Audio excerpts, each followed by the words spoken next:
শেষে আমার রবের দরজা থেকে যখন আমি দুনিয়াতে এসেছিলাম, আল্লাহ জান্নাত থেকে আমাকে পৃথিবীতে নামাইলেন। এই জুদা হওয়ার কারণে 350 বছর ধরে আমি কেঁদেছিলাম, 350 বছর ধরে আমি কান্না করেছিলাম। 350 বছর ধরে কান্নার কারণে আদম সুফিউল্লাহর চোখের পানি থেকে মুখের গোশতগুলি পচে গিয়েছিল, আর কেঁদে কেঁদে আদম সফিউল্লাহর চোখগুলি কালো হয়ে গিয়েছিল, কষ্ট হচ্ছিল আদমের। যেই দিন লক্ষ্য করলেন আদম আলাইহিস সালাতু ওয়াস সালাম, সেই দিন ভাবলেন, আহা, আমি তো 350 বছর ধরে কাঁদলাম, আমার কান্না তো রবের দরবারে মঞ্জুরিয়ত হলো না, মকবুলিয়ত হলো না। তাহলে আমি তো জান্নাতে আল্লাহ নামের পরে আর একটা নাম দেখেছিলাম, ও নামটা বড় দামি, ওই নামওয়ালা বড় ইজ্জতওয়ালা, বড় শানওয়ালা, বড় সম্মানওয়ালা। আদম সফিউল্লাহ বলেন, ইয়া রব, ওই নামের উসিলায় মুহাম্মদুর রাসূলুল্লাহ সাল্লাল্লাহু আলাইহি ওয়াসাল্লামের উসিলায় আল্লাহ তুমি আমি আদম রে তোমার দরবারে কবুল করে নাও। একবার জোরে বলা যাবে কি মারহাবা?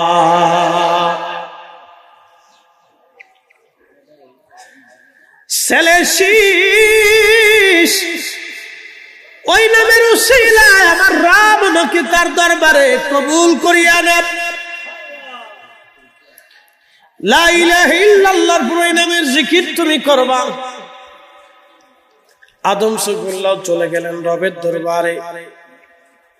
সময় আসলো ইব্রাহিম খলিলুল্লাহ আলাইহিস সালামের। আজরাইল আলাইহিস সালাম আসলেন, সাইয়েদুনা ইব্রাহিমকে বলেন, ইব্রাহিম, রবের কাছ থেকে আমি মালাকুল মউত আসছি আপনাকে নিয়ে যাওয়ার জন্য। হযরত ইব্রাহিম খলিলুল্লাহ বললেন, হে মালাকুল মউত, আমার রবের দরবারে যায় বলো, কোন খলিল কি কোন খলিলের জান কবজ করেনি? যাও তুমি রবের দরবারে যায় বলো, কোন খলিল কি খলিলের জান কবজ করেনি? তখন আজরাইল আল্লাহর দরবারে যায় বলেন, হে রব, আপনার খলিল বলেছেন, খলিল কি খলিলের জান কবজ করেনি? বন্ধু কি বন্ধুর জান কবজ করেনি? কোন বন্ধুকে বন্ধুর জান কবজ করে নেয়নি। আল্লাহ জানাইছেন, মালাকুল মউত তুমি আমার খলিলকে যায় বলো, কোন বন্ধু যদি বন্ধুকে ডাকে তাহলে কোন বন্ধু কি বন্ধুর দরবারে না আসেন? কোন বন্ধু বন্ধুকে যদি ডাকে তাহলে বন্ধু কি বন্ধুর দরবারে আসার জন্য আসতে না চাইনি? সে কেন আসতে চাবে না বলো? আজরাইল আলাইহিস সালাম যা বললেন, খলিল আল্লাহ জানাইছেন, কোন বন্ধু বন্ধুকে যদি ডাকে তাহলে বন্ধু কি বন্ধুর কাছে না যায়নি? আপনি কেন যাবেন না? রব বলে দিয়েছেন, জানতে চেয়েছেন। তখনই আল্লাহর খলিল ডাক দেয়া বলেন, আজরাইল রে, দেরি করো না, আমাকে তাড়াতাড়ি আমার খলিলের দরবারে নিয়ে চলো, আমারে আর দুনিয়াতে রাখো না, আমাকে আল্লাহর দরবারে নিয়ে চলো। জোরে বলা যাবে কি সুবহানাল্লাহ? মৃত্যু, মৃত্যু হচ্ছে প্রস্থান, এক স্থান থেকে আর এক স্থানে চলে যাওয়া।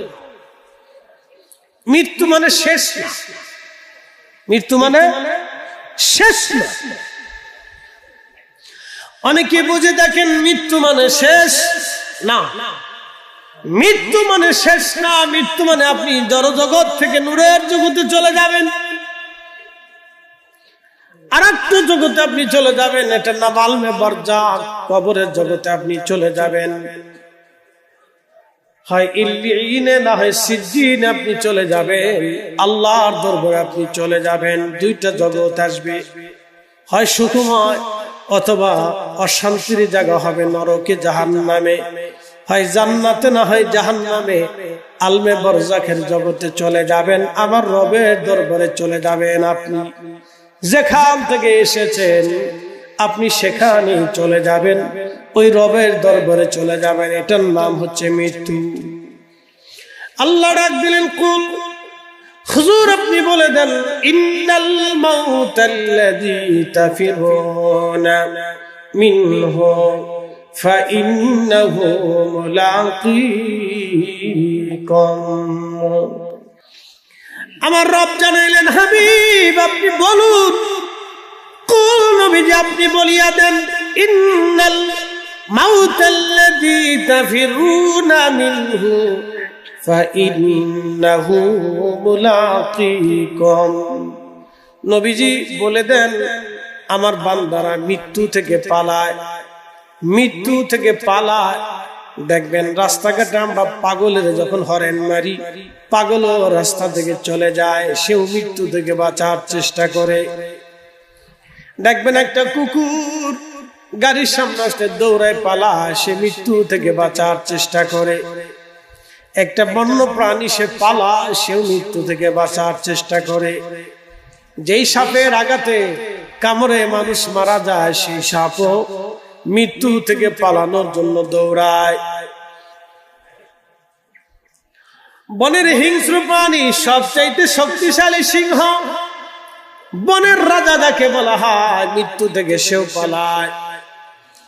সৃষ্টির সবচেয়ে শক্তিশালী প্রাণী তিমি মাছও মৃত্যু থেকে পালায়। নবীজি আপনি বলেন আমার বান্দাদেরকে মৃত্যু থেকে তারা পালায়, এই মরণ থেকে বাঁচার জন্য তারা বড় বড় ডাক্তারের কাছে যায়, বড় বড় ওঝার কাছে যায়, কবিরাজের কাছে যায়, বড় বড় চিকিৎসকের কাছে যায়, বাঁচার জন্য যায়। আল্লাহ ডাক দিলেন হাবিব উম্মতকে জানায় দেন, বান্দাকে জানান ফাইন্নাহু মুলাকীকুম, এই মরণ তার সাথে মোলাকাত করবে, এ মালাকুল মউত তার সাথে মোলাকাত করবে, এ মালাকুল মউত তার সাথে মোলাকাত করবে, এ মালাকুল মউত তার সাথে মোলাকাত করবে। মৃত্যু তার সাথে মোলাকাত করবে। সুম্মা তুরাদ্দুনা ইলা আলিমিল গায়বি ওয়াশ শাহাদাত, অতঃপর পরে সে এমন একজন মালিকের দরবারে চলে যাবে যে মালিক তার জীবনের প্রকাশ্য অপ্রকাশ্য সব আমার আল্লাহ জানে। আপনি বলে দেন আমি বান্দার সব কিছুই জানি। কিরামান কাতিবিনা ইয়ালামুনা মা তাফআলুন।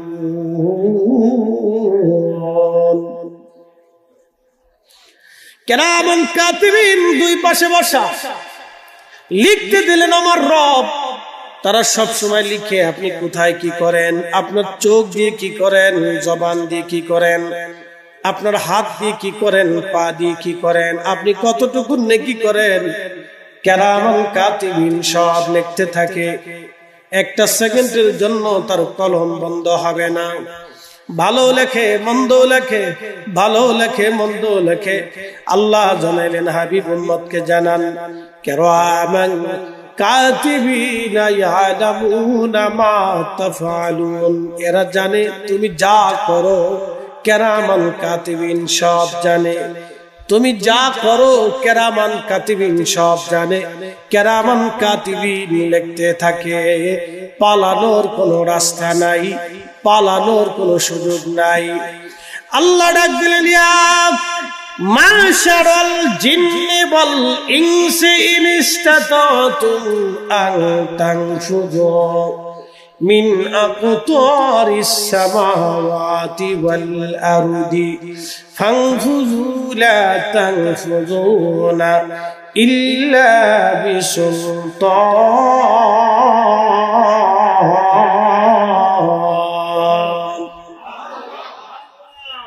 ইয়া মাশারাল জিন ওয়াল ইনস, হে মানব জাতি, হে জিন জাতি, আপনি ভাববেন না শুধু আমরাই মিলাদুন নবী করি, জিনেরাও মিলাদুন নবী করে। আল্লাহু আকবার। না কেন আসতে হবে কেন? জোরে বলেন, জোরে জোরে। শুধু ভাববেন না মিলাদুন নবীর মাহফিল আমরা করি, শ্রীলঙ্কানরাও করে, মালদ্বীপের মুসলমান করে, মালয়েশিয়া করে, ইন্দোনেশিয়া করে, ব্রুনাইর যিনি সুলতান, যিনি রাজা, তিনি নিজে পায়ে হেঁটে জশ্নে জুলুস করে। আল্লাহু আকবার। না আরো জোরে জোরে জোরে জোরে। মালয়েশিয়ার প্রধানমন্ত্রী নিজে পায়ে হেঁটে তিনি মিছিল করে। এই আপনার মিশরের যিনি গ্র্যান্ড মুফতি, আল আজহার বিশ্ববিদ্যালয়ের যিনি প্রধান মুফতি, আজহার বিশ্ববিদ্যালয়ের যিনি ভাইস চ্যান্সেলর, আজহার বিশ্ববিদ্যালয়ের যিনি প্রধান শাইখ, শাইখুল মুকাররম, অনেক বড় শাইখ, পৃথিবীর সবচেয়ে বড় বিদ্বানদের মধ্যে উনি শ্রেষ্ঠ বিদ্বান, তিনি পর্যন্ত নিজে পায়ে হেঁটে নবীজির মিলাদের মাহফিল করেন। একবার জোরে বলা যাবে কি মারহাবা। শুধু অনেকে বলে বাংলাদেশি বেদাতি, তাহলে আমরা যদি বেদাতি হয় তো মিশরি বেদাতি, ইরানি বেদাতি, ইরাকি বেদাতি, ওমানি বেদাতি, ইয়ামানি বেদাতি। রে বান্দা, সময় তোমার শেষ, এক সেকেন্ড তোমাকে দেওয়া হবে না আর বাড়তি। দুনিয়ার থেকে তুমি চলে আসবে, চলে আসার পরে তুমি আর ফিরে যেতে পারবে না, তুমি আর কোনোদিন যেতে পারবে না। আমাদের দেশে যারা সনাতনী আছে, হিন্দু সম্প্রদায়ের যারা আছে, তাদের বিশ্বাস আবার আসিব ফিরে ধানসিঁড়িটির তীরে নবান্নে বাংলায়, হয়তো শালিকের বেশে, না হয় শঙ্কুচিলে। এটা হচ্ছে সনাতনীদের কবি জীবনানন্দ দাশের কবিতার ছন্দের মাধ্যমে সে তার ধর্মের বিশ্বাস ফুটিয়ে তুলেছেন। যেমন আমাদের পৃথিবীর অনেক বড় বড় মুসলিম কবি যারা, তারাও ছন্দের মাধ্যমে আমাদের ধর্মের কথা তিনারা ফুটিয়ে তুলেছেন। কাজী নজরুল লিখেছেন, আমি যদি আরব হতাম মদিনারি পথ, সেই পথ দিয়ে হেঁটে যাইতেন নূর নবী হযরত, নূর নবী হযরত। কবিতার ছন্দে বলে কাজী নজরুল ধর্মের কথাগুলি তিনি ফুটিয়ে দিয়েছেন। কবি জীবনানন্দ দাশ লিখেছেন, আবার আসিব ফিরে ধানসিঁড়িটির তীরে নবান্নে বাংলায়, হয়তো শালিকের বেশে, না হয় শঙ্কুচিলে। সে বুঝাইতে চায় ভগবান আমাকে আবার দুনিয়াতে পাঠাবে, হয়তো শালিকের বেশে, নতুবা শঙ্কুচিলে হয়ে আমি আবার তোমাদের মাঝে বাংলায় ফিরে আসব।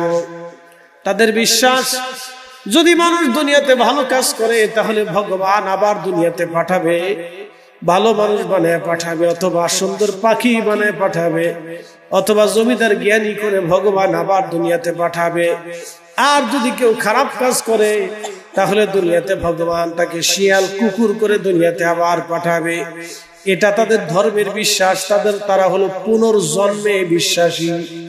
আমরা পুনর্জন্মে বিশ্বাসী না, আমরা পুনরুত্থানে বিশ্বাসী।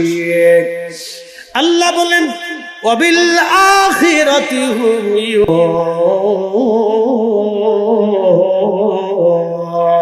ইউকিনুন। আমার রব বললেন, তোমরা আখিরাতে বিশ্বাসী হও, তোমরা আখিরাতে বিশ্বাসী হও। সুম্মা তুরাদ্দুনা ইলা আলিমিল গায়বি ওয়াশ শাহাদাত। তোমরা আমি রবের সামনে দাঁড়াবা, তোমার গোপনে গোপনে সব আমি জানি। এরপরে আল্লাহ বলেন, এরপরে আল্লাহ আমার রব্বুল আলামিন, আমার রব বলতেছেন, শাহাফায়ুনাব্বিয়ুকুম বিমা কুনতুম তা'মালুন। তুমি জীবনে কি আমল করেছো, কি কাজ করেছো, আমি রব তোমার আমল নামা সেই দিন তোমাকে দেখাবো। এটার নাম পুনরুত্থান। আর সনাতনীরা হচ্ছে পুনর্জন্মে বিশ্বাসী। তারা বলেন আবার আমার পৃথিবীতে আবার জন্ম হবে, হয় পাখির বেশে, না হয় পশুর বেশে, না হয় মানুষের বেশে, না হয় মাছের বেশে, না হয় আমাকে আল্লাহ কোনো বেশ দিয়ে দুনিয়াতে আবার পাঠাবে। এটা হচ্ছে সনাতনীদের ধর্ম। আমাদের ধর্ম বিশ্বাসে দুনিয়াতে আর আসার কোনো সুযোগ নাই। ওয়ালা ইউআখিরাল্লাহু নাফসান ইযা জাআ আজালুহা।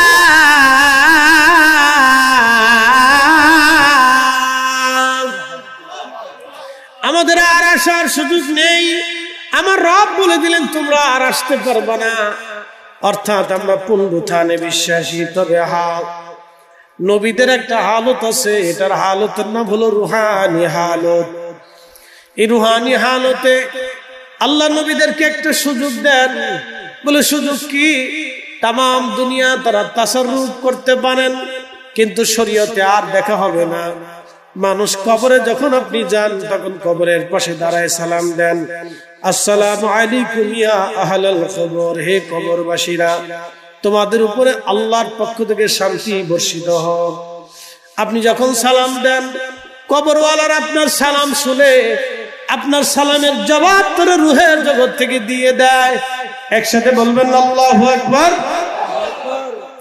রুহের জগৎ থেকে কবরওয়ালার সালাম আপনার উত্তর দিয়ে দেয়। আপনি যখন জিয়ারতে দাঁড়ান মায়ের কবরের পাশে, মা আপনাকে দেখে কিন্তু আপনি মাকে দেখেন না। মা আপনার কথা শুনে কিন্তু আপনি মার কথা শুনেন না। আপনি কোন ওলির মাজারে যাইয়া যদি জিয়ারতে দাঁড়ান, ওই ওলি আপনাকে দেখে, আপনার কথা শুনে, কিন্তু আপনি শুনেন না। তবে তারা শুনে যাদের কাশ জিন্দা। একসাথে বলবেন আল্লাহু আকবার। তাদের কথাও শোনা যায় যদি কাশ জিন্দা হয়। হযরত আজরাইল আলাইহিস সালাম সাইয়্যিদুনা মূসা আলাইহিস সালামের কাছে আসলেন। মূসা আলাইহিস সালামের কাছে এসে বলেন, আল্লাহর নবী রব আমাকে পাঠিয়েছেন নিয়ে যাওয়ার জন্য। হযরত মূসা আলাইহিস সালাম রাগান্বিত হয়ে গেলেন। একটা ঘুষি এবং চর হযরত আজরাইল আলাইহিস সালামের চেহারা বরাবর মেরে দিলেন। এক ঘুষিতে আজরাইল আলাইহিস সালামের চোখ বের হয়ে গেল। সুবহানাল্লাহ বলবেন না?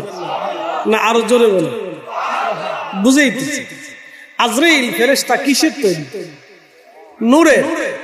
জোরে বলেন কিসের? একসাথে বলেন কিসের? নূরের। আমাদের কিছু ভাইদের ব্যাখ্যা হলো নূর তো ধরা যায়, এটি স্পর্শ করা যায় না। যেমন এই যে আলো, লাইট, এটাকে বলে আরবিতে বলে নূর। এই নূর তো আমরা আঘাত করতে পারতেছি না, হাত দিয়ে ধরতে পারতেছি না, কিন্তু চোখ দিয়ে দেখতে পারতেছি। তাহলে রাসূল কি করে নূর হয়? ফেরেশতা নূরের তৈরি। এখন আমার প্রশ্ন, আজরাইল আলাইহিস সালাম তো নূরের তৈরি ফেরেশতা, তো আজরাইলকে মূসা আলাইহিস সালাম যে ঘুষি মারলেন, এক ঘুষিতে চোখ বের হয়ে গেল। এটা তো আমার বর্ণনা, আল্লাহ রাসূলের বর্ণনা। সহিহ বুখারী, সুনানুন নাসাঈ, বিভিন্ন হাদিসের কিতাবে বিশুদ্ধ রওয়ায়াত আছে, একবার বিশুদ্ধ বর্ণনা। আল্লাহর নবী হযরত মূসা কালিমুল্লাহ ঘুষি মারলেন, আজরাইলের চোখ বের হয়ে গেল। সুবহানাল্লাহ বলবেন। তার মানে কি নূরের তৈরি ফেরেশতার কি আছে? চোখও আছে। মূসা আলাইহিস সালাম ঘুষি দিলেন, চোখেও লাগলো, এটা বের হয়ে গেল। তো উনি চোখ ধরে আল্লাহর কাছে চলে গেলেন। ইয়া আরব, কার কাছে পাঠাইছেন? এটা বহুত জালালি, অনেক জালালি, বিরাট রাগান্বিত।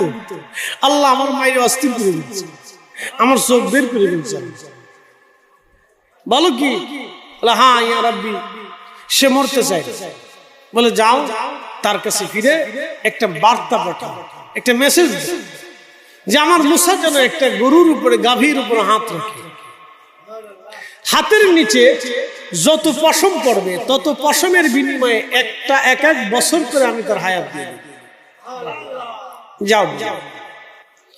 হযরত মূসা কালিমুল্লাহ দরবারে এসে হযরত আজরাইল আলাইহিস সালাম এসে বললেন, সালাম দিলেন, ওগো আল্লাহর নবী, আল্লাহ আমাকে আবার পাঠিয়েছেন একটা বার্তা দেওয়ার জন্য। আপনি একটা গাভীর উপরে হাত দিবেন, হাত দেওয়ার পরে আপনার হাতের নিচে যত পশম আছে, যে কয়টা পশম পড়বে, এক একটা পশমের বিনিময়ে আপনাকে এক এক বছর হায়াত হবে। মূসা নবী বললেন, হে আজরাইল, তারপরে কি হবে? বলে হুজুর, তারপরেও মরণ আসবে, মৃত্যু থেকে আপনি পালাতে পারবেন না, তারপরেও মরণ আসবে, আপনাকে চলে যেতে হবে, থাকা যাবে না।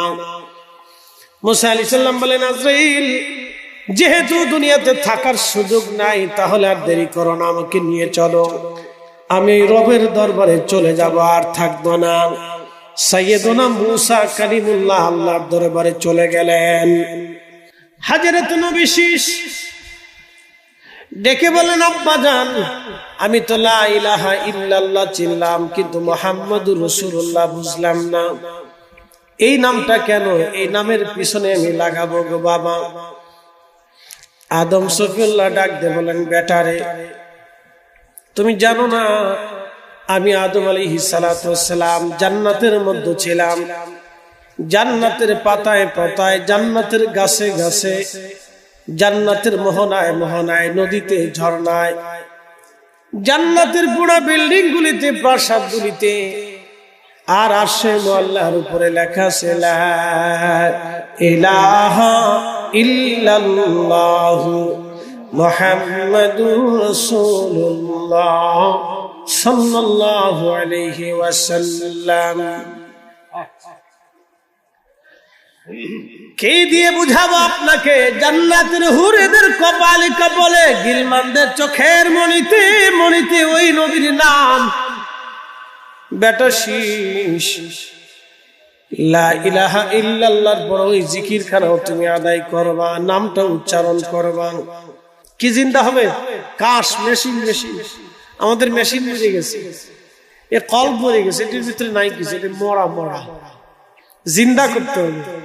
বলে জিন্দা কেমনে করতে হয়? এটার একটা ক্লাস আছে, হুজুর মাদ্রাসায় পড়ান, 1 থেকে একবারে দাখিল পর্যন্ত শ্রেণী বিন্যাস আছে, এরপরে সাবজেক্ট ভিন্ন ভিন্ন আছে, রেজুলেশন ভিন্ন, কোন ক্লাসে কোন টিচার থাকবে, কয়টা পর্যন্ত ক্লাস করবে, এটা আমরা শ্রেণী বিন্যাস করেন, ভাগাভাগি করে বুঝে সব প্রতিষ্ঠানকে নিয়ন্ত্রণে রাখেন। উনি হচ্ছেন প্রতিষ্ঠানের হেড, পুরা প্রতিষ্ঠানটাকে উনি নিয়ন্ত্রণ করেন। মনোযোগ দিবেন। তো তাসাউফের একটা ক্লাস আছে, এই কাশফ জিন্দা হওয়ার জন্য ক্লাস আছে। এটা আউলিয়া কিরামের সোহবতে সবকে বসতে হয়। এটার রেজুলেশন আছে, এটার সাবজেক্ট আছে, এটার পাঠ্যপুস্তক আছে, এটার আবার পরীক্ষা আছে। দুনিয়ার গতানুগতিক পরীক্ষার মতো না, এটার পরীক্ষা ভিন্ন, এটার পড়ালেখাও ভিন্ন, এটার ক্লাসও ভিন্ন, এটার ইবাদতও ভিন্ন, এটার সাধনাও ভিন্ন। এ জগতই আলাদা। এই জগতে যারা পদার্পণ করে নিজের আমিত্বকে, নিজের সব কিছুকে আল্লাহর জন্য রাহে লিল্লাহ করে দিয়ে, দরবারে মুস্তাফার গোলামীর মাধ্যম দিয়ে, জীবনের সব কিছুকে বিসর্জন দিয়ে এরা আল্লাহকে খুশি করে, আল্লাহ রসুলকে রাজি করিয়া তাদের কাশফগুলি তারা জিন্দা করে। তখন তারা কাশফের মাধ্যমে তাম দুনিয়ার ওলিদের সাথে তারা মিটিং করে। একসাথে বলবেন আল্লাহু আকবার। এই কাশফের মাধ্যমে সমস্ত দুনিয়ার ওলিদের সাথে তাদের কথোপকথন। মোবাইলের মাধ্যমে যেমন আমরা ভার্চুয়াল মিটিং করি, হোয়াটসঅ্যাপ গ্রুপে, মেসেঞ্জার গ্রুপে আমরা কথা বলি। একজন আমেরিকাতে, আমি বাংলাদেশে, আর একজন ইউরোপে, আর একজন সৌদি আরবে, 10 জন 10 দেশে আছে, কিন্তু আমরা কথা বলতেছি সবাই সবার সাথে দেখা হয়। ঠিক ওলিদের কাশফের ভার্চুয়াল মিটিং আছে। কাশফের মাধ্যমে ওলিরা ভার্চুয়াল মিটিং করে। আমি আপনাকে এটা বুঝাইতে পারবো না, কারণ আপনি হোয়াটসঅ্যাপ দেখেন, এটা বিশ্বাস করেন, ওলিদেরটা দেখেন না, এই জন্য বিশ্বাস করতে পারেন। কি কথা বলেন, ঠিক কিনা? আমরা সুন্নি যারা, আমরা বিশ্বাস করি, আমরা মানি। ওলিদের কাশফের মিটিং হয়, তাসুব মানি বিধায় এই বিষয়টা আমরা বিশ্বাস করি। আল্লাহ নবীর সাথে, মেহবুবের সাথে তাদের কথা হয়। একসাথে বলবেন আল্লাহু আকবার। না না হয় না, আরো জোরে বলেন আল্লাহু আকবার। তার বাস্তব প্রমাণ হযরত ইমাম বুখারী রাহিমাহুল্লাহ। তিনি বুখারী শরীফের প্রত্যেক হাদিস মোবারক লেখা